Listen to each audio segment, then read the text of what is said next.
Racikan Berita 1. Selamat datang di konferensi pers Dr. Tifa dan tim kuasa hukum.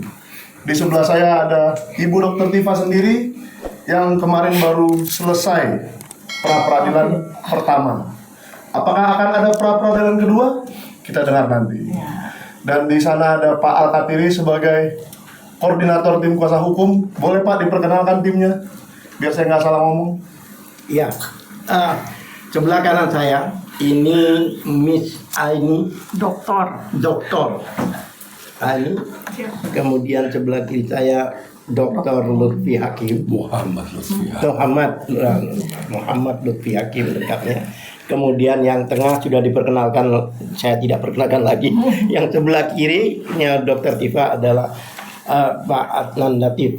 Adnan Wirawan. Wirawan Adnan. Udah saya aja deh. Jadi salah ngomong Pak Alkatiri. Saya tembak tiba-tiba soalnya. Saya ingat dosen saya Adnan Latif. Oke, Pak Wirawan Adnan. Iya. Kebetulan ini di kantor Pak Wirawan Adnan ya.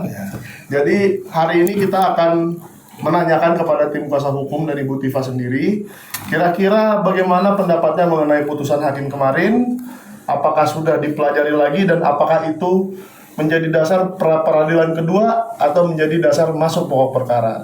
Silakan. Siapa duluan? Ya, karena ini tentang Prapit, jadi kita serahkan penjelasannya kepada Komandan Prapit kami dari tim TPDT, yaitu Bapak Ahmad Wirawan Adnan SHMH. Silakan Pak Wirawan. Terima kasih. Jadi kita flashback aja tentang putusan sela pra peradilan kemarin. Dalam salah satu pertimbangannya itu mengatakan ini adalah error jurisdiction ya.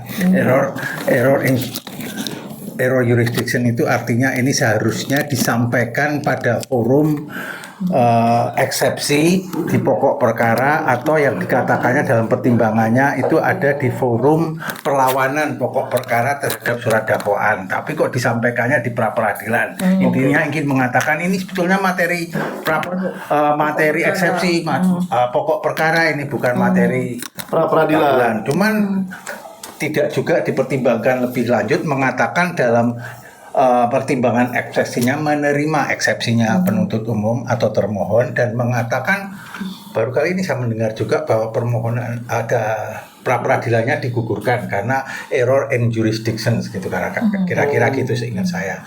Nah kemudian dia juga dalam pertimbangannya mengutip SEMA nomor 3 tahun 2026 yang bertepatan dengan dimasukkannya pra peradilan ini tanggal 18 ya. Jadi pada hari yang sama kita memasukkan pra peradilan itu, pada hari yang sama itu pula SEMA nomor 3 nomor 2. Pra peradilan kedua. Yang kedua itu. Pra peradilan kedua. Oh ya, pra peradilan kedua itu dimasukkan, sehingga ingin kami katakan apa? Pra peradilan jelas nggak bisa diperiksa lagi, sia-sia diperiksa lagi dengan adanya SEMA ini. Nah, kami juga ingin mengetahui sebetulnya SEMA ini apa? Kalau ingin membatasi hak asasinya seorang warga negara, ya seharusnya itu konstitusional. Ya seharusnya itu menggunakan peraturan yang selevel setidak-tidaknya, bukan dengan SEMA gitu loh. SEMA ini tidak dikenal di dalam hierarki perundang-undangan kita ya. Hierarki perundang-undangan kita kan yang pertama itu adalah Undang-Undang Dasar 45, terus ada TAP MPR, terus ada Undang-Undang Perpu gitu lah. Ini nggak ada. SEMA itu apa? Nah, pertanyaan saya Pak, yang membolehkan pra peradilan berkali-kali itu apa? Undang-undang kah? Atau SEMA? Atau PERMA? Undang-undang apa? KUHAP baru kemarin. KUHAP itu boleh mengajukan 8 materi yang boleh diajukan, upaya paksanya 8, 6 kalau di dalam pasal 158-nya itu upaya paksa itu ada 8, terus kemudian ada 6 materi pra peradilan, sah dan tidaknya penangkapan, penahanan, penyitaan, penggeledahan, itu semua ya itu ada, sampai pencegahan ke luar negeri itu ada di situ. Nah, itu kan ada sekian materi. Kemungkinan ketika saat kita mau mengajukan baru memperoleh keyakinan tentang pra peradilan untuk penahanan dan penangkapan. Ya. Nah, terus kemudian setelah studi lebih lanjut ada materi yang berbeda lagi kan ya juga tetap boleh dimasukkan. Jadi kalau menjawab pertanyaannya Mas Michael itu adalah ya jawabannya adalah undang-undang. Nah, Jadi gitu. KUHP yang baru kemarin yaitu undang-undang sekarang dilewati kewenangannya oleh surat edaran Mahkamah Agung. Ya, intinya surat edaran Mahkamah Agung ini membuat norma baru yang tadinya itu milestone-nya itu pemeriksaan pokok perkara menjadi milestone-nya itu adalah pelimpahan pokok perkara ya. Ya. Kalau ini yang kita lihat A ya, yang kita lihat A itu milestone-nya itu ada kalau pra peradilan itu sudah diperiksa ya, terus kemudian dilampahkan pokok perkara, maka kalau yang A-nya ya mengatakan maka pemeriksaan pokok perkara tidak boleh dilanjutkan ya, tidak boleh diperiksa. Itu isi surat edaran nih. A ya, nomor B-nya mengatakan apabila pelimpahan sudah masuk tetapi kemudian pra peradilannya juga didaftarkan juga ya, itu tidak menghalang-halangi diselenggarakannya penyelenggaraan pokok perkara, pemeriksaan pokok perkara. Tapi nomor C-nya mendukung nomor B yang mengatakan bahwa apapun kalau itu sudah terjadi tetap aja di sidang tapi nanti di NO gitu kan. Itu C-nya. Ingin yang perlu Jadi di dalam surat edaran itu ada disuruh meng-NO. Iya, ada di NO. Nah, ini kan berarti kan norma baru ya, norma baru yang apa itu mengamputasi KUHP gitu loh menurut saya. Dan surat edaran itu menurut kami itu adalah tidak mempunyai kekuatan mengikat sebetulnya pada umum. Dia hanya merupakan Besleit-Regel ya. Jadi dia bukan bersifat Bahasa Indonesianya apa tuh, Pak? itu kebijaksanaan internal. Oke, jadi misalnya kepada pedoman kepada pada hakim saja. Hakim pun sebetulnya tidak terikat juga ya, tapi tidak terikat sebetulnya. Wong itu hanya pedoman, hanya ya dia itu masalah karirnya aja. Tapi secara yuridis, secara hukum sebetulnya tidak terikat. yang saya bayangkan berarti surat edaran Mahkamah Agung itu biasanya hakim masuk jam 7 pulang jam 5 misalnya. Ya, apa isinya begitu? Ya sebetulnya intern seperti itu misalnya. Iya dong, kalau internal kan begitu, Pak. Ya hanya mengikat. Ini kok jadi masuk ke KUHP, mengganti Bukan hanya masuk ke KUHP, masuk ke dalam putusan selah. Putusan pra peradilan itu gitu kan masuk menjadi pertimbangan untuk tidak menerima pra peradilan kami gitu kan. Berarti Bapak merasa ini tidak adil lah ya? Bukan tidak adil, tidak prosedural, tidak prosedural. Jadi salah satu syarat untuk supaya hasilnya itu adil, maka prosedurnya juga adil. Kalau sejak awal prosedurnya tidak adil, pasti hasil pokok perkara juga menghasilkan ketidakadilan begitu. Oke, dan pada hasilnya karena putusannya seperti itu, pra peradilan yang sudah diajukan akhirnya ya tidak perlu lagi gitu ya. Kalau menurut itu tidak perlu. Kami sedang mempertimbangkan untuk tidak melaksanakan aja kalau semanya begini terus kemudian hakimnya. Ya nanti kalau putusan juga begitu lagi bunyinya. Gitu. Oke. Kira-kira yang lain gimana Pak? Dari Pak Lutfi atau dari Pak Al-Katiri? Izin ya Bu, soalnya Ibu yang di tengah. Mahkamah Agung itu biasa memproduksi dua hal. Yang satu SEMA, yang satu PERMA. Ya. Yang PERMA ini memang lebih mengatur lah sifatnya. Tapi SEMA serupa ini ya sama aja dengan PERMA jadinya kan. Karena sama-sama mengatur gitu kan. Biasanya bedanya apa Pak? Bedanya kalau PERMA itu jelas kayak ada peraturan pada umumnya lah. Ya, mengandung konsideran, ada pasal-pasalnya, ayat-ayatnya gitulah. Ya misalnya PERMA tentang gugatan yang kecil gitu ya, jumlah kecil gitu ya. Di bawah berapa? 500 juta. Nah, itu PERMA gitu, bukan SEMA, nggak bisa dengan SEMA. Ini juga mesti nggak bisa pakai SEMA. Jadi yang kita harus kritisi dan ini membahayakan tata usaha negara kita, tone kita adalah mau dengan apa kita men-challenge SEMA? Dengan PT UN mungkin bisa? Bagaimana bisa PT UN berani menghadapi Mahkamah Agung bosnya? Oh iya ya. Betul juga. Jadi kosong dong ini. Kekosongan kelembagaan negara dong. Jadi sepertinya surat edaran Mahkamah Agung ini super power. Penyalahgunaan kekuasaan. Penyalahgunaan ya Pak. Iya. Bayangkan ya, undang-undang itu masih bisa di-challenge di MK. Ya. Ini nggak bisa kita bawa ke MK, ke MA. Itu juga bukan peraturan. Iya. Yang bisa dibawa MA itu peraturan di bawah undang-undang. Ini bukan peraturan. Kalau dibawa ke DPR gimana Pak? Surat ini. Lah, DPR akan bertanya lah. Paling ya diprotes aja di Komisi 3. Iya. Gitu loh. Artinya nggak ada mekanisme mengatur ini. Karena apa? Karena ini memang tidak merupakan bagian dari produk legal. Sehingga nggak ada mekanismenya untuk men-challenge-nya gitu loh. Ini yang berat sekali tuh bagi kami di situ itu. Tapi kalau seandainya tim kuasa hukum tidak terima dengan dipakainya SEMA ini sebagai pertimbangan, bisa nggak banding atau kasasi atau ada upaya lain nggak kalau untuk pra peradilan? Yang kita hadapi itu anak buahnya orang-orang Mahkamah Agung. Jadi sama saja. Jadi kita ajukan mau prapit yang keberapa itu ya jadi apa ya, nothing gitulah ya, nggak ada artinya gitu. Oke. Lalu selanjutnya gimana Pak? Selanjutnya ya kita akan hadapi sidang pokok perkara.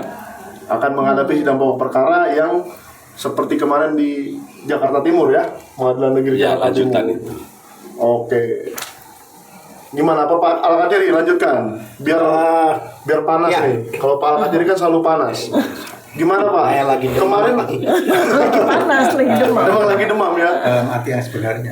Ya, kemarin kan sepertinya Pak Al-Qadiri pernah ya sekali lagi ke Pengadilan Jakarta Timur dan mengatakan ini masih pra peradilan, jangan dilanjutkan dulu pokok perkaranya. Gimana Pak dengan SEMA ini? Sebenarnya begini, dari aturan dari awal memang perkara Ibu Tifa ini banyak hal-hal yang aneh kalau boleh saya katakan.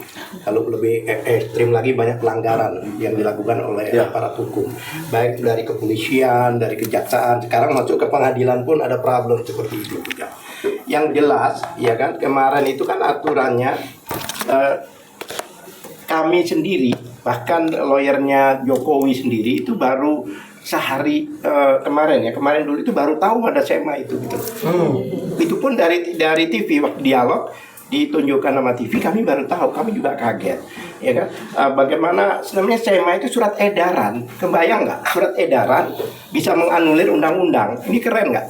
Nah inilah di negara kesatuan Republik Indonesia ini. Kami ini kan mau mengoreksi itu semua sebenarnya. Banyak perkara-perkara yang kita tangani sekarang ini yang kami ajukan dan sebagainya, bukan kepentingan Ibu Tifa, kepentingan penegakan hukum. Karena apa? Karena KUHP baru ini harus ada yang mengoreksi gitu. Nah, kebetulan peristiwa Dr. Tifa ini adalah pakai KUHP baru, KUHP baru dan sebagainya. Itu momen kami, ya kan. Nah, yang seperti Pak Wirawan katakan tadi, agak lucu juga. Mahkamah Agung itu tidak boleh mengeluarkan norma seharusnya. Norma itu DPR. Ini kok mengeluarkan norma. Jadi agak aneh juga, orang mau ketawa. Yang poin 3 itu, silakan sidang tapi kalian nggak akan menang.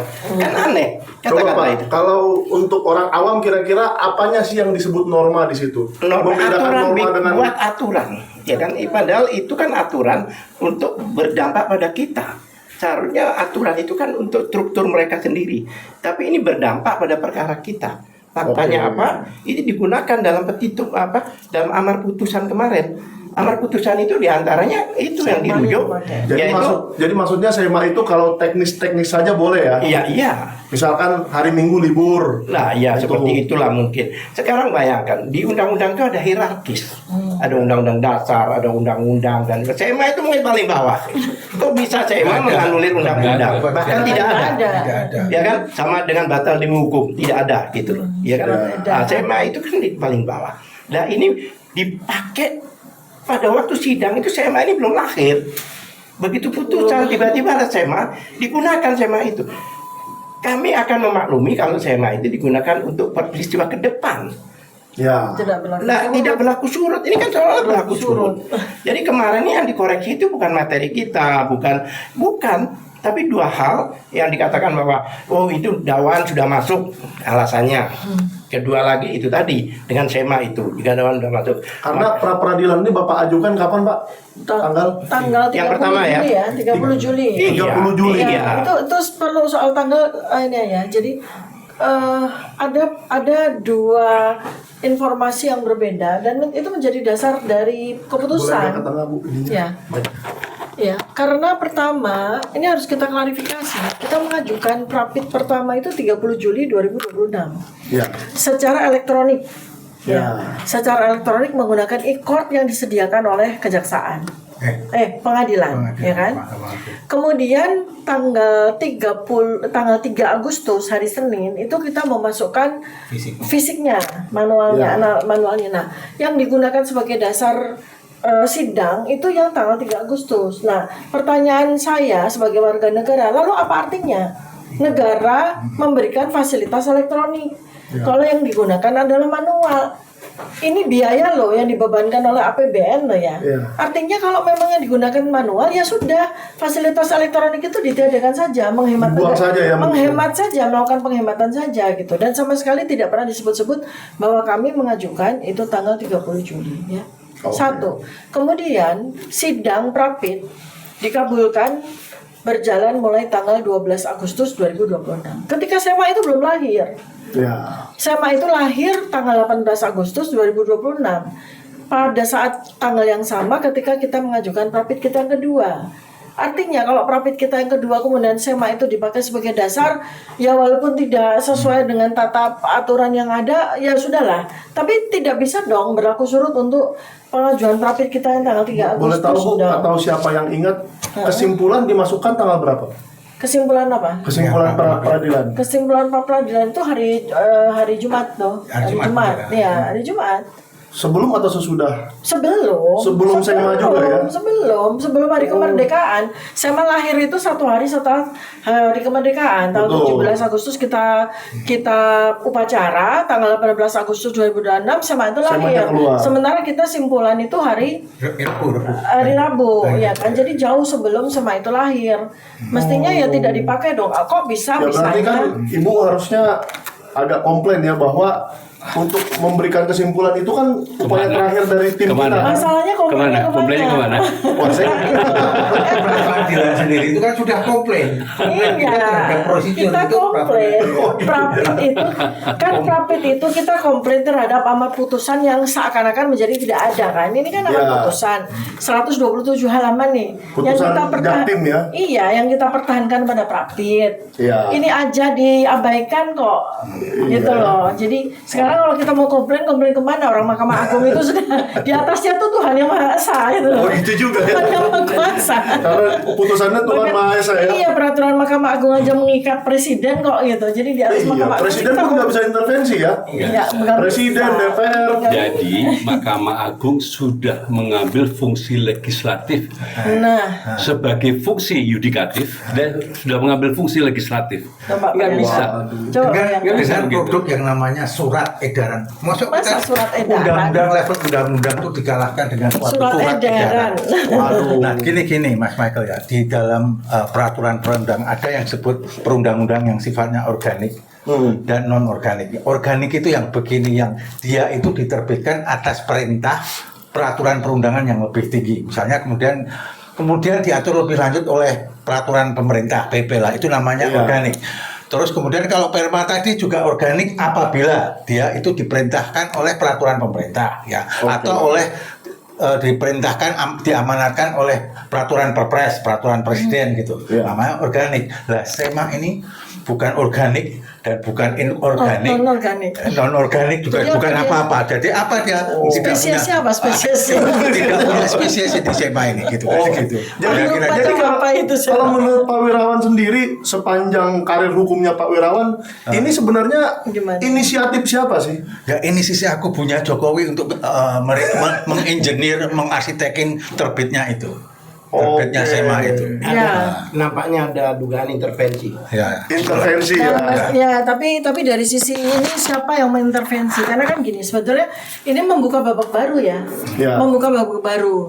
Karena pertama dari sisi Prapit sendiri dengan adanya SEMA tersebut butir C, artinya misalnya kita tetap maju karena kan sidang Prapit kedua kita sudah dijadwalkan. Itu uniknya lagi itu tanggal 28 Agustus hari Jumat, 1 hari setelah sidang pokok perkara. Nah kan dari situ aja udah konyol sekali kan konstruksinya itu.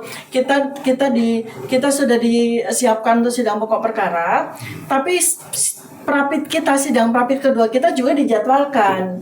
Terus setelah itu lalu kemudian di SEMA katakan boleh saja silakan kalian prapit, tapi nanti akan di NO-kan. Nah, terus ini gimana ini? Jadi memang Gimana Pengadilan ini? Negeri Jakarta Selatan akan mensidangkan, Iya. tapi putusannya sudah ketahuan Ya, duluan. seharusnya kan dikatakan tidak boleh kan gitu Kan kan. gitu. Iya, dong. larang aja Itu langsung. kan Iya. kerjain dulu. Silakan Anda Iya, bersidang, gitu tapi loh. tidak akan dimenangkan. Ini Mahkamah Agung loh yang bicara seperti itu. Nah, gitu loh. Jadi Ya, nampaknya tanpa kajian gitu loh. Betul loh, spontan aja gitu. Saya kasih perbandingan ya. Ya, silakan Pak. Dulu awal-awal KUHAP tahun 1981 yang lama, itu ada kita kenal Mahkejapol namanya. Itu forum pertemuan Mahkamah Agung, Menteri Kehakiman, Jaksa Agung, dan Kepolisian. Itu saja dikritik orang rame-rame. Karena apa? Dianggap banyak sekali membatasi hak-hak asasi dari para tersangka terdakwa. Oke, seakan-akan mereka bersekongkol membuat peraturan supaya Iya. bagaimana gitu. Nambah-nambahin norma kalau istilahnya Pak. Nambahin norma. Nah ini sekarang cuma satu lembaga Mahkamah Agung saja. Berani. sudah menggagalkan hak konstitusi warga negara gitu Ya, loh. dan ini kan bukan hanya untuk perkara Dr. Tifa. Ya. Ini untuk semua perkara yang ada di Indonesia. Ya. Zaman itu memang antara kepala dan perut hakim itu kan terpisah. Kepalanya ikut kehakiman, kepalanya ikut Mahkamah Agung, perutnya ikut kehakiman. Artinya gajinya dari kehakiman. Sekarang satu badan seluruhnya ikut Mahkamah Agung. Berani lu ngelawan. Lawan bos, bos. Ya, terus saya mau nambahkan Michael ya. Jadi ini yang saya perjuangkan ya. Itu bukan semata-mata hak konstitusional saya secara pribadi, bukan. Ini yang saya perjuangkan adalah hak konstitusional 280 juta rakyat Indonesia. Nah, di antara YouTuber ini juga ada teman-teman sahabat-sahabat dari Indonesia Timur ya, yang insya Allah akan membawa suara saya ini ke Indonesia Timur. Kenapa? Karena presiden ini akan juga bisa terjadi pada semua warga negara dari Sabang sampai Merauke. Ya. Maka inilah kita perjuangkan gitu. Inilah kita perjuangkan. Jadi sekali lagi bahwa Prapit kemarin adalah perjuangan demi bangsa dan negara, demi seluruh rakyat Indonesia, bukan demi saya. Jadi ini kalau dibiarkan terus-terusan, apa yang terjadi dengan hukum di Indonesia? Ini kita baru mulai loh. Baru mulai awal sekali kasus pertama yang menggunakan KUHP baru. Ya. Sudah nggak karu-karuan seperti ini. Lalu bagaimana kalau kita tidak segera negara atau pemerintah tidak segera membuat mekanisme balance, check and balance-nya tuh nggak dilakukan, tapi terus-menerus kemudian membuat aturan baru, norma-norma baru yang bukan mewadahi kepentingan warga negara, tapi mewadahi kepentingan APH. Ya. Jadi ini kan membuat hukum di Indonesia tuh saya khawatirkan akan semakin tidak begini ya, tidak seperti apa tuh namanya neraca. Tidak punya kepastian hukum. Iya, Ya. semakin tidak pasti ini gitu loh. Jadi seperti itu tuh. Oke, jadi ibaratnya Pak Lu ini dia sesuka hati tinggal ketok saja sudah Iya, selesai. kita khawatirkan di situ gitu. Iya. Lalu gimana Pak dan Pak Al-Katir dan Pak Lutfi ya?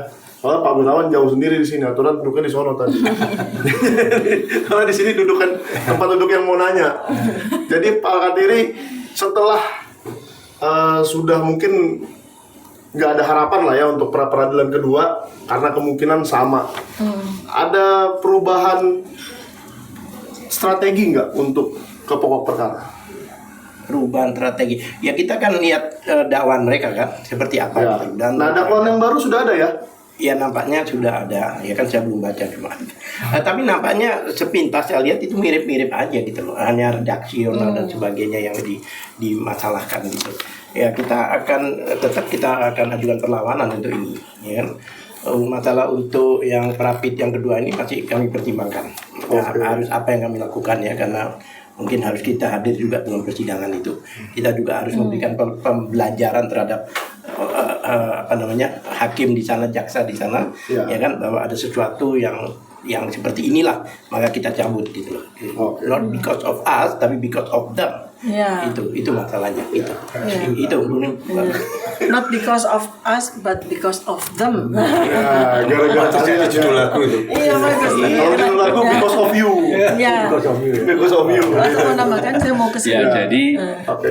yang berbeda antara dakwaan yang pertama dan dakwaan yang kedua, dakwaan yang lama dan yang baru, itu mereka melakukan cutting gitu ya, memotong bagian yang terkait dengan adanya satu tindakan yang berkelanjutan, yang itu kemudian membawa satu sisi KUHP lama, satu sisi KUHP baru. Mereka memotong itu saja. Di luar itu sama persis. Sama persis. Jadi di sini yang dari KUHP 4 lama dakwaan hilang itu jadi semua. 3. Dakwaan jadi 3. Oke. Gitu loh. Caranya cuma seperti itu aja. Iya. Sehingga kelemahan-kelemahan lain yang kami utarakan dan kelemahan-kelemahan baru yang kami baru temukan, ya kan begini. Kenapa kami katakan yang baru kami temukan? Pada waktu sidang pertama, hari pertama, itu kami kan sebetulnya secara formal belum terima itu namanya surat dakwaan. Iya. Sehingga kami itu belum betul-betul bisa mengeksplorasi ketentuan ataupun hal-hal apa yang ada di dalam surat dakwaan itu yang harus kita lawan sebetulnya dalam nota perlawanan. Tapi setelah itu kita baca, kita sampaikan sebetulnya tapi lewat teman-teman media gitu loh. Ini kurang ini kurang ini. Dan itu tetap kurangan itu tetap ada. Nggak mereka perbaiki ya? Enggak mereka perbaiki. Karena memang nggak bisa memperbaiki. Satu contoh misalnya. Kita mempersoalkan obstacle dalam konteks ada dalam surat dakwaan, yaitu adanya kabur, sama-sama. nggak jelas, Tidak jelas. kabur. Iya. Dakwaannya Soalnya nggak banyak jelas. Kabur penonton kita yang bukan orang Latin, Pak. Bukan kabur. Kabur itu tidak jelas, bukan artinya lari loh ya. Oh iya, bukan kabur ke Solo. Samar-samar Kalau sayup nggak jelas. kalau secara lebih persisnya, yang namanya kabur itu membuat seorang terdakwa atau seorang tergugat dalam perdata itu tidak leluasa membela dirinya, karena nggak jelas ini apa toh gitu, ini ngomong apa Saya, sih? saya dituduh mencuri apa? Iya, kira-kira. Nah, ini Misalnya. misalnya begini ya. Di dalam surat dakwaan menyebutkan adanya 2 bukti dari berita acara laboratoris gitu ya, kriminal, Ya, forensik lapor. gitu kan, lapor gitu kan. Ada tanggalnya, ada nomornya, tetapi di dalam daftar barang bukti itu nggak ada. Nggak ada. Nah, karena kita bingung. Jadi disebut tapi nggak ada barangnya di Iya, nggak ada. Terus termasuk BAP ahli yang memeriksa. Kan biasanya ada dalam daftar saksi dan ahli orangnya yang memeriksa. Dia tuh pasti ada salinan BAP-nya. Iya. Ini orangnya nggak ada, BAP-nya juga nggak ada. Tapi jadi alat bukti. Iya. Tapi disebutkan dalam surat dakwaan. Bukan jadi alat bukti, Iya. disebutkan dalam surat dakwaan. Kan kabur. Loh ini kita membelanya bagaimana? Let's say memang ada nggak ada. barang buktinya, kita nggak usah tahu barang buktinya, tapi harus ada daftar barang bukti itu dong. Kita tahu bahwa next Bapak sudah punya daftar barang buktinya? Ada, Ya, kan sudah. Dan tidak ada itu? tidak Nggak tersebut ada. itu. Waduh. Tidak ada. Ini mau dilaporkan ke siapa lagi? Nah, Sema aja sudah bingung Bapak mau laporkan ke kita siapa. sebenarnya gini, masih ada di atas Mahkamah Agung, yaitu rakyat. Ya, Waduh. jadi makanya ini kita juga bersamaan dengan perjuangan kita kepada sidang, kita juga harus dibantu juga para media ya. Ini untuk menyuarakan sehingga rakyat sebagai pemilik keadilan yang tertinggi di Kekuasaan negara, tertinggi. kekuasaan yang tertinggi, kedaulatan yang tertinggi dan dilindungi oleh Undang-Undang Dasar 1945 itu paham apa yang sedang terjadi di sini dan mereka lah yang kemudian kami harapkan untuk bisa bergerak untuk Karena lagi-lagi saya mau ingatkan ini kan sekarang terjadi pada Dokter Tifa. Ini ya. Tapi besok kalau yang menonton ini punya masalah di pengadilan, kena juga seperti ini ya. gitu loh. Anda sudah berapa kali dengar Jokowi mengatakan saya akan hadir ke ruangan sidang, saya akan tunjukkan, udah berkali-kali. Ya. 1120 kali. Apa yang terjadi di dalam berita acara yang kami terima? Jokowi itu sudah diambil sumpah pada waktu penyidikan. Bukan hanya Jokowi, orang-orang yang ditengarai sebagai namanya Terbo, teman-teman Anda itu. Itu sudah diambil sumpah semuanya. Jadi secara KUHP ya, orang yang sudah diambil sumpah begini bisa tidak dihadirkan oleh penuntut umum Dan bisa dibacakan kemudian. dan hanya dibacakan. Coba Itu Anda bayangkan. bisa bayangkan. Nah, saya tambahkan ya, Coba. selama saya jadi lawyer, tidak pernah pelapor itu disumpah. Baru Jokowi, Baru ini. pelapor pertama Pelapor di ya, Indonesia. kalau saksi oke lah. Oke, Pelapor. mungkin susah dilapor dilakukan. apa kalau disumpah? Tidak pernah. Bahkan di persidangan pun saksi disumpah di persidangan. ahli di lapor terdakwa enggak? Artinya ini sudah preventif untuk jaga-jaga tidak usah datang. Datang atau dia dianggap sebagai saksi bukan sebagai pelapor. Ini yang bahaya. Loh, terus pelapornya siapa kalau Nah, bukan saksi? kami khawatir Sumpah, sudah disumpah. kami khawatir ini episode ketiga Bambang Tri dan Gus Nur terjadi. Tapi jangan harap kalau Jangan lawyernya harap. kami bisa berbuat seperti itu. Nah, coba Kami Pak akan- Al-Katiri ingatkan kita lagi yang terjadi di episode Bambang Tri dan Gus Nur apa Gimana sih? tuh, Pak? Nah, itu Singkat kan aja, jelas. Pak. Dakwaannya itu dakwaan kebohongan yang menimbulkan keonaran. Nah, kalau bohong berarti kan aslinya yang mana? Itu Ya. tidak dihadirkan hanya berupa fotokopi. Coba Ada bayangkan. di dalam persidangan, apalagi mempidanakan orang ini nggak boleh fotokopi, walaupun udah dinaikkan aslinya harus dihadirkan. Ini kan tidak, Pak. Dan Pak Jokowinya tidak Ya, hadir. oh, yang dimasalahkan adalah ijazah SMA oleh TPUA dan sebagainya. Kenapa yang diuji Adalah ijazah ijazah S1? satu. Bukan ijazah SMA. Iya. Kenapa yang dihadirkan dalam gelar perkara UGM, bukan guru SMA? Ini sudah alasan semuanya itu, nggak bisa lah. Oh, Ya. jadi Saya- takutnya terulang lagi. Terulang, Iya. tapi tidak. Kami itu diehat semua lawyernya sini. Saya- Tidak akan membiarkan. tidak akan Akan seperti itu. membiarkan. Hard itu artinya saya hard, dia die. Ya, kan, tuh. Diehat tuh, bukan jahat loh, jahat ini. Ini jadi jaksa atau ini? Ya, tapi, Iya. tapi tadi saya tanya soal norma. Kan norma itu pada dasarnya. Izin Pak. Oh, ya, ya, ya. Norma itu adanya Nuraini. Karena banyak ya youtubernya Ya, jadi ya. mic-nya banyak. Kita sering ngomong norma itu Norma. hal-hal yang dibolehkan dan tidak dibolehkan. Ya. Itu ketentuan. Bukan seperti norma nama. Yunita kan, norma. Jadi di hukum itu ada norma, kalau di etika itu ada yang pantas tidak pantas itu norma Ya. juga. Nah, itu norma. Nah, tadi saya juga ingin menambahkan Pak Lutfi bahwa yang tidak ada itu perbuatan konkursus realisnya, pasal 126 tindakan berkelanjutan itu sudah nggak ada Ya. lagi. Kan selain kalau sedikit ngomongin hukum itu dulu kan ada yang namanya konkursus idealis, ada satunya lagi konkursus realis. Konkursus idealis itu satu perbuatan melanggar beberapa ketentuan undang-undang. Misalnya saya Tapi hanya bisa satu saja yang satu saja yang didakwakan, yang paling berat ya, yang dikenakan, yang paling berat. Selain ngerampok juga memperkosa gitu. Waduh. Oh itu Nah, bisa ini juga. contoh. Gini, pernah dengar kan ada orang nembak dari keluar mobil, jeder, kena kaca, Ya. perusakan, Kerusakan. mati, pembunuhan. Nah, kaca ini nggak bisa didakwa. Udah ada. Oh, jadi yang didakwa hanya pembunuhannya Ya, saja. ya, karena nggak mungkin toh. Nah. Tok tok tok, tolong buka kacamu, aku menembakkan nggak mungkin. Nggak mungkin. Iya, Nah, iya. nggak boleh terus. Nah, kalau ini berbeda berbaliknya dengan pra-peradilan, nggak boleh dakwa dulu kerusakan kaca, terus nanti sudah dihukum, dakwa lagi pembunuhannya, nggak boleh lu. Oh. Gitu. Nah, ini sehubungan dengan konteks ini, makanya dicabut itu 126 sudah pasal satu tindak pidana Berkesinambungan.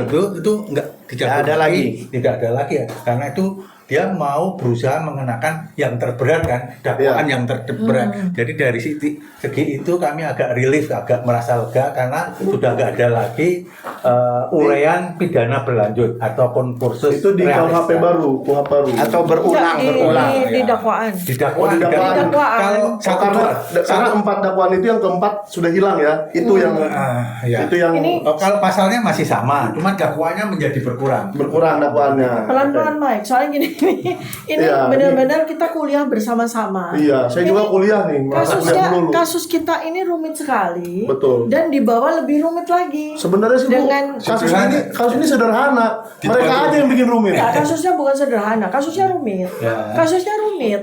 Karena kan gini, dari awal aja ya. Ini kita harus pelan-pelan sekali ke awal aja. Apa sih yang dilaporkan? Pencemaran nama baik dan fitnah. Fitnah. Ya kan gitu. Betul. Tapi ini ada muatan ya. Ada muatan dari keinginan masyarakat agar sidang ini itu sebagai sidang pembuktian soal ijazah gitu Asli kan. atau palsu? Ya. Nah, kalau kita balik kepada hakikat dari kenapa Dr. Tifa dituduh melakukan pencemaran nama baik dan fitnah, kan memang yang melaporkan harus membuktikan bahwa saya betul-betul melakukan pencemaran nama baik dan melakukan fitnah. Betul. Nah, tetapi anehnya di dalam semua yang Surat dakwaan. terkait ya bukan sekedar untuk mulai dari BAP para saksi, kemudian ahli, kemudian barang bukti, ya 709 dokumen tambah lagi jadi 712 dokumen, ahli-ahli 26 itu semuanya mengarah kepada ijazah. Iya. Ya kan? Nah, ini kan menjadi rumit. Ini sebetulnya orang ini tuh mau apa sih gitu loh. Harusnya kalau pencemaran nama baik cukup ahli Twitter saja ya. Loh, misalnya. Kan misalnya Bu Tifa kan main Twitter. Iya, jadi ada sebuah kegalauan, ada sebuah kepanikan yang luar biasa terjadi pada satu orang ini. Dia menuduh saya melakukan pencemaran nama baik dan melakukan fitnah, tapi dia sendiri juga kebingungan karena ada sesuatu yang bakal dikejar oleh pengadilan ini.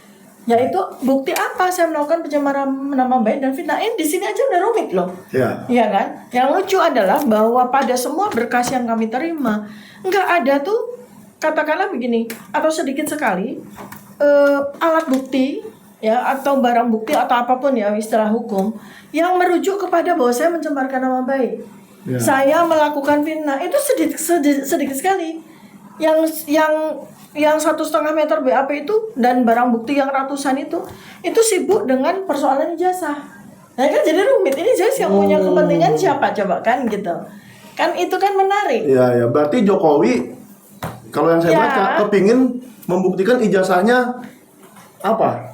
Nah ini makanya ini menarik. Kalau gitu saya loh. boleh kasih satu line gitu loh. Sebetulnya yang bikin rumit ini sebetulnya semua ini adalah yang disebut dengan operasi cover up ya. Operasi cover up. Operasi cover up. Berarti itulah yang bikin rumit. Menutupi kebohongan itulah yang sulit. Jadi ini kalau kita mau lihat benang merahnya, ya ini ada jebakan-jebakan yang dilakukan bukan oleh yang bersangkutan, sehingga ketika satu titik yang bersangkutan ini kebingungan. Ngerti nggak? Inilah operasi cover up. Ya kan? Pertama mulai dari ternyata setelah berjalan waktu itu mulai dari tipping point-nya itu ya, itu Bareskrim tanggal 22 Mei 2025. Kalau orang yang betul-betul melakukan penelitian dan pengajian terhadap ijazah yang kita polemikan itu, kita kaget kok dengan dengan dokumen-dokumen yang dipresentasikan oleh Bareskrim. Loh, kalau karena saya melakukan penelitian tentang ijazah tersebut, saya bingung. Loh, ini kok Bareskrim malah memberikan clue kepada saya. Seakan-akan itu seperti presentasi itu menyatakan, tolong Dokter Tifa telitilah ini, gitu. Ya, saya juga itu dokumen-dokumen yang sulit didapatkan oleh tim Ibu Tifa dan Pak Roy juga ya waktu itu ya. Bukan gitu, artinya itu justru dokumen-dokumen itu adalah cikal bakal kejanggalan demi kejanggalan itu kemudian jadi muncul dalam 1 tahun kemudian gitu loh. Jadi ini siapa yang mengcover, siapa yang menjebak, siapa yang punya kepentingan, ini rumitnya dari persoalan ini. Nanti kita akan uraikan mulai dari sidang pertama, sidang kedua dan selanjutnya. Maka saya di sini juga ingin sekali, karena sidang itu sudah dijadwalkan, maka sidang pokok perkara ini kan jalan, kan gitu. Hari Kamis besok. Ya, dan dengan bersemangat saya bersama dengan seluruh advokat saya akan menghadapi ini sebagai sebuah kajian, bukan hanya sekedar kajian intelektual, kajian hukum, ini juga kajian bagaimana hukum bisa ditegakkan di negara kita dan bagaimana kita bisa melihat yang benar itu benar, yang salah itu salah di sini. Mudah-mudahan juga harapan masyarakat luas bahwa sidang yang sebetulnya tujuannya adalah pencemaran nama baik dan fitnah itu juga bisa menjadi sebuah area di mana kita bisa juga melakukan pembuktian maupun penjelasan atas ihwal dari ijazah yang yang menjadi polemik kita bersama. Justru itu mungkin saya bilang yang tadinya itu tujuannya bukan ke situ.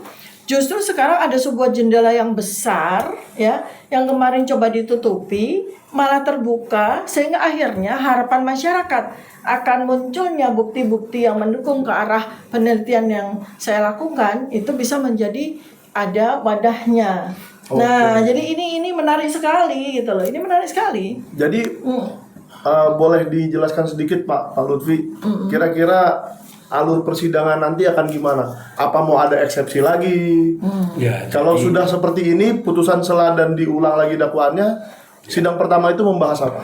tentu kita akan melakukan perlawanan lagi. Eksepsi lah bahasa dulunya ya. Bahasa dulunya eksepsi. Emang orang zaman dulu. Oh iya. Udah lumayan tua semua kita.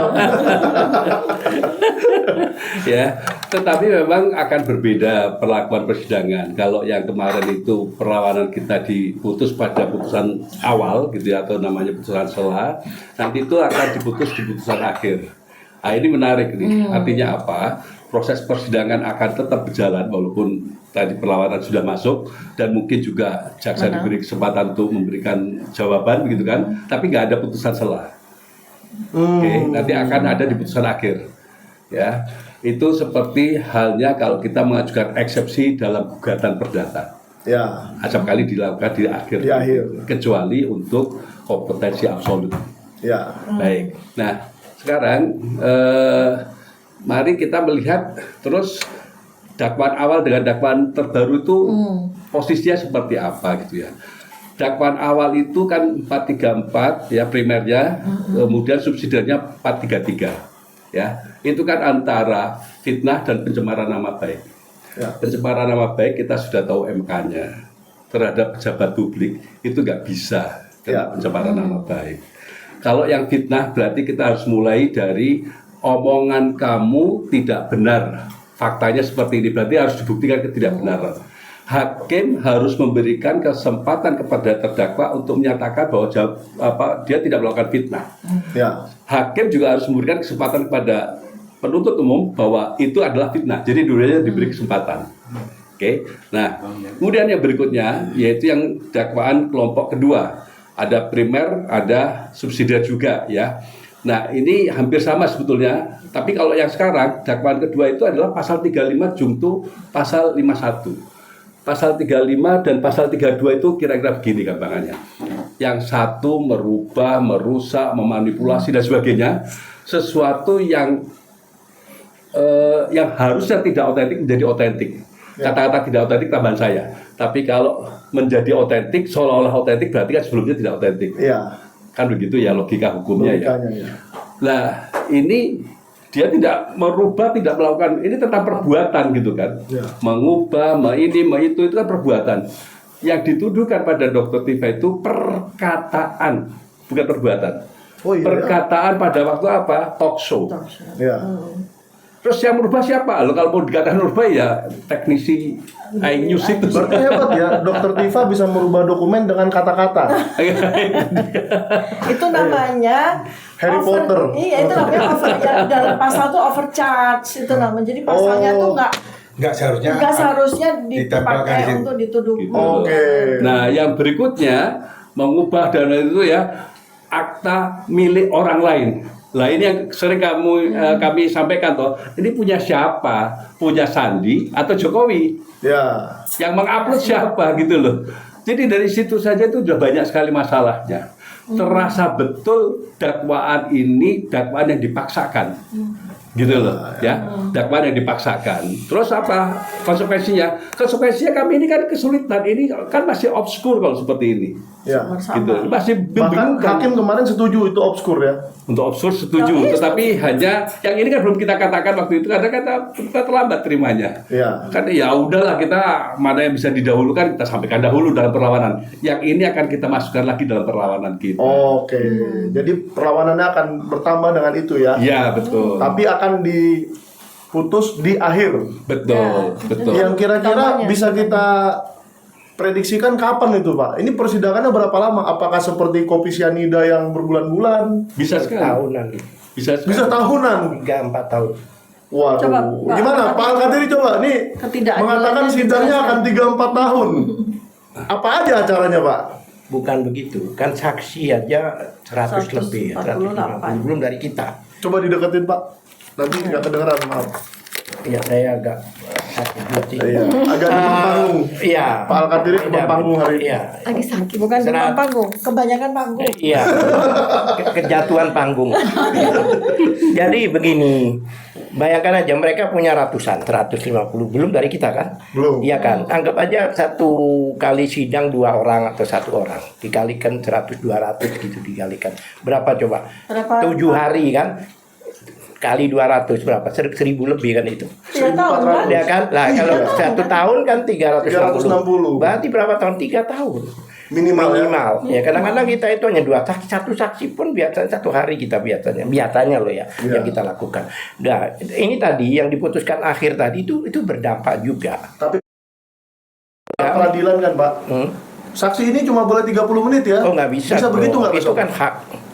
Nggak bisa. Kalau belum selesai ya belum selesai. Oke. Pada waktu kasus Anton Permana itu kan saya bersama tim ya, itu mengatakan itu saksi ahli pelapor itu 4 kali hadir karena waktunya habis terpaksa minggu depan 1 bulan itu baru pelapor. Waduh. Iya. Itu Berarti Pak Jokowi bisa hadir 8 kali dong nih kalau memang hadir begini. Nah, kalau yang dilaporkan banyak ya itu dari kami aja loh, belum dari yang lain-lain. Jadi, Ya kan? itulah Jadi yang, banyak orang mengira dugaan bahwa ini memang kenapa jaksa itu ngotot untuk menggunakan 75 tempat itu, kenapa nggak kok banding padahal diberi arahan oleh hakim ke banding.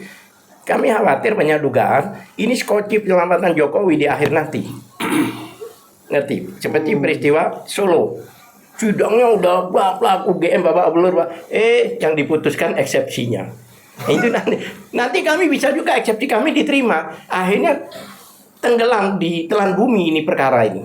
Jadi Setelah tidak orang sudah capek menonton. bukan gitu, artinya tidak muncul kan Jokowi jasanya palsu atau asli karena bukan itu yang dimenangkan. Yang dimenangkan adalah eksepsi. Ini yang khawatir. Tapi yang menjadi babak belur terdakwanya ini. Itu ini Iya, secara psikologis kan. Saya bilang begini, bukan hanya kerugian yang saya terima dan banyak orang terima, termasuk murid-murid saya.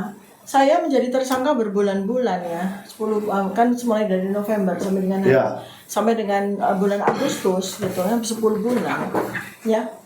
Itu tuh saya udah nggak bisa mengajar. Saya udah nggak bisa mengajar. Saya udah nggak bisa mengajar. Apalagi saya jadi terdakwa. Coba bayangkan. Saya tidak bisa melakukan simposium, bicara di luar negeri karena sebagai terdakwa apalagi kan, bukan pencekalan lagi, memang tidak boleh terdakwa ke luar negeri kan gitu. Coba bayangkan, kerugian bukan hanya soal saya, tapi kerugian banyak orang yang seharusnya mendapatkan ilmu dari saya kan itu. Itu yang saya pikirkan tuh itu. Kemudian oleh karena itu maka terfikir oleh kami untuk dan kemudian nanti setelah bertahun-tahun sidang akhir memutuskan sidang putusan kami yang sudah kelihatan sekali ini diterima. Yang eksepsi sekarang ini iya, perlawanan tapi ini. nanti di sana gitu loh. Makanya terfikir oleh kami masih menjadi sebuah wacana bagi kami hal ini. Atas SEMA atau atas apa? Bukan, ini loh. Jadi coba besok ya. Ini simulasi biar gampang. Tanggal 27 Agustus sidang pertama. Isinya pembacaan surat dakwaan, ya kan? Nanti minggu depan itu adalah perlawanan dari kami. Ya kan? Tapi minggu depannya lagi itu bukan seperti sidang yang kemarin, yaitu keputusan, bukan. Tetapi langsung pemeriksaan sidang pokok perkara lanjutan. Yang saksi bertahun-tahun. Ahli bertahun-tahun sampai di ujung sana hakim memutuskan diterima. Nota perlawanan kami yang minggu yang lalu. Untuk apa sih? Jadi untuk apa sih? 3 tahun yang lalu. 3 tahun yang lalu. Diterima. Kasihan dong. Selama itu juga tetap jadi terdakwa gitu. Dari terdakwa coba Iya, dan bayangkan. saksinya juga kasihan loh Bu, ongkos ke peradilan, bolak-balik dan nggak usah seterusnya. kita pikirkan soal saksi, saya aja nih yang dipikirin. Yang untuk kasihannya jadi terdakwa. Kasihan juga ya. Tolong pikirkan juga advokat. Advokatnya juga bolak-balik ya. Iya, ini perkara yang besar sekali kan gitu loh. Jadi ini yang kita baru wacanakan ya. Karena Dan ini baru satu loh. Bagaimana kalau besok Pak Roy Suryo juga sama? Oh, sama, Berarti makanya. 2 kali lipatnya itu. makanya gitu loh. Jadi Waduh. ini perlu di judicial review ya. Apakah oleh kami atau oleh pihak lain jelas karena apa? Yang terjadi sekali lagi yang terjadi pada saya ini bisa terjadi pada anak bangsa yang lain. Ya. Antara lain gini loh ya, antara lain apa yang merupakan observasinya Pak Al-Katiri ini.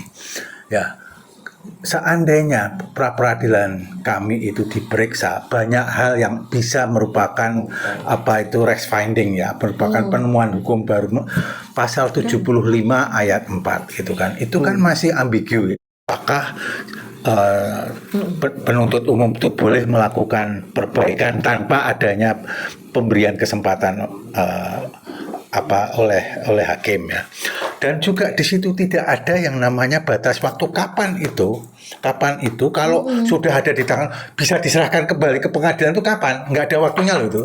Ya, nggak ada ya Pak Alkate? Nggak ada itu. Berarti dibatasi oleh apa? Dibatasi oleh hak menuntut seorang penuntut umum terhadap pasal yang didakwakan.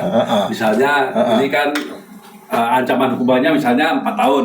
Nah, di situ di dalam KUHP itu sudah diatur itu. Ini akan gugur kewenangan menuntut berapa tahun. Kalau ancaman hukumannya 4 tahun. Nah, batasannya itu sendirinya ya. berarti lama itu. Kan itu lama bertahun-tahun. Maksudnya gini loh, seandainya ini kekacauannya pembuat undang-undang itu begini, yang tidak antisipatif terhadap kejadian ini adalah apabila ini seandainya dia tidak melimpahkan kembali, diem aja, kapan batas waktunya dia memperbaiki? Nggak ada. Dan orangnya Jadi legal, istilahnya legal certainty-nya itu Rendah, kecil sekali. Oke. Kasihan Ya, itu. terdakwanya dong. Terus seandainya yang dipilih adalah 206, dia melakukan perlawanan, juga nggak ada batas waktunya. Kapan dia boleh melakukan itu? Digantungkan aja status terdakwa bisa itu sehingga tiba-tiba 2 tahun kemudian baru kalau dokter yang saya mau jadi menteri gitu misalnya. Udah jadi presiden ya. yang saya kasihan juga uang. Pak Wirawan. Berarti ini mirip-mirip dengan kasusnya Sylvester dong. Oh ya nggak ada miripnya sama sekali nggak ada. Kan itu digantung juga. Masa samakan kamu dengan Sylvester, jangan gitu loh. Jangan ya. Soalnya dia mau jadi saksi juga loh. Sylvester Stallone boleh, boleh. Oke. Beda sekali. Beda. Jangan- Maksudnya, kejaksaan ini sepertinya tidak jelas SOP-nya. Kadang dia lama-lamain, kadang dia coba ngerjain gitu. Undang-undangnya yang KUHP-nya ini yang memang perlu. Memang KUHP-nya yang perlu diperbaiki ya. Bukan perlu di exercise.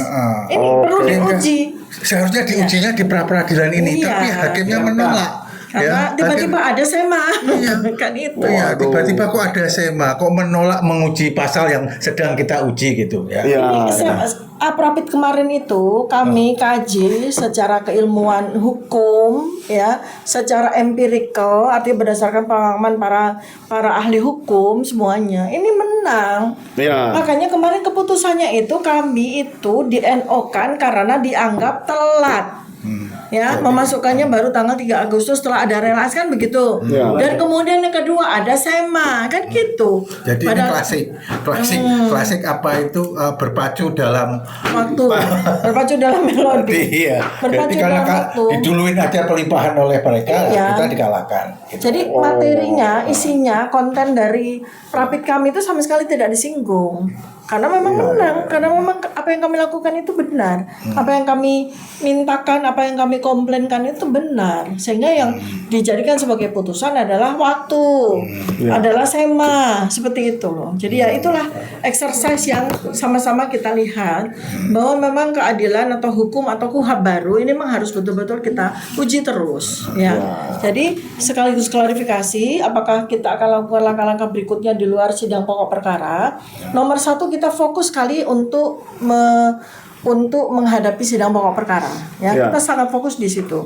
Adapun yang lain-lain kita sedang diskusikan ya.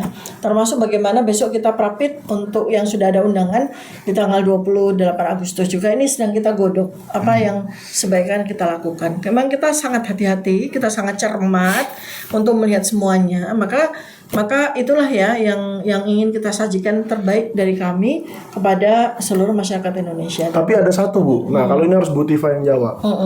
Ini pertanyaan paling geger nih, pertanyaan paling geger yang ditunggu-tunggu masyarakat. Apa itu? Kira-kira kalau besok dimulai seperti awal lagi kan akan ada pertanyaan dari hakim lagi. Apakah Ibu mau RJ dengan Pak Jokowi? Kelihatannya sih enggak ya. Nggak akan ada pertanyaan itu lagi. Sebentar, jangan ragu loh. Saya advokat gak terima kalau Bukan, jadi ini kan saya selalu bertanya kepada ahli hukum. Apakah Kan kemarin ada pertanyaan begitu dari hakim. Ya. Besok ada pertanyaan saya lagi kan? harapkan pertanyaannya besok hakim akan berubah. saya sudah menanyakan pada Pak Jokowi apakah akan mengajukan RJ kepada terdakwa. Saya harapkan besok dia. Oh iya.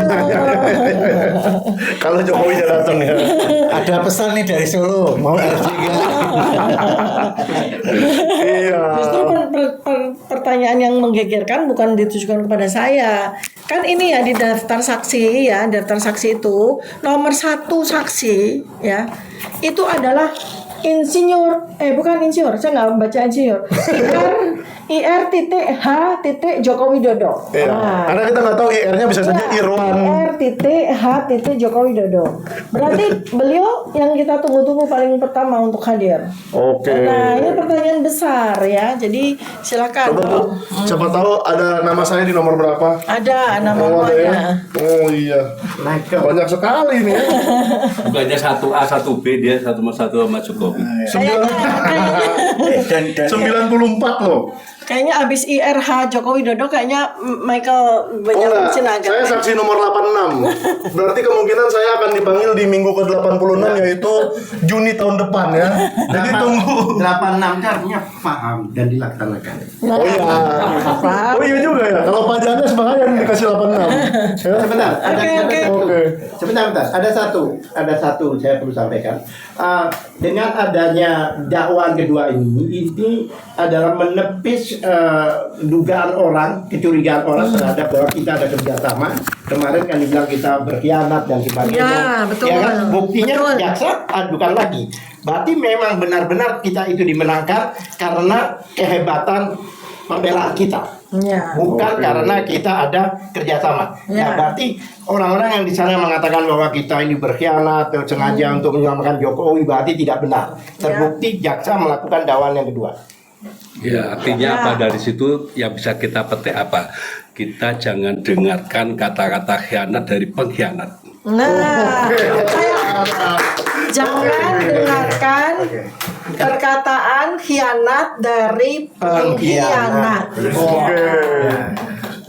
Oke, saya tutup ya Bu ya. Terima kasih banyak Ibu Tifa.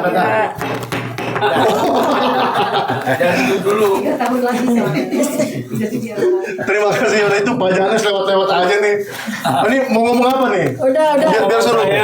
Pendek aja. Sidang pertama ini kan saksi pelapor harus dihadirkan di depan hakim.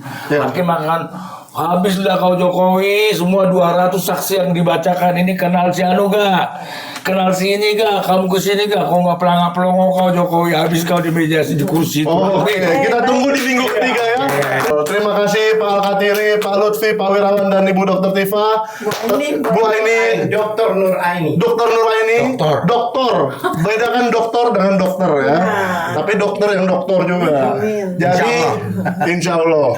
Jadi tunggu hari Kamis jam 9 pagi di Pengadilan Negeri Jakarta Timur. Kita akan live dari sana dan kita ikuti terus. Jangan sampai persidangan ini dirusak-rusak lagi oleh sema-sema lain lagi. Oke, terima kasih. Ya. Thank you.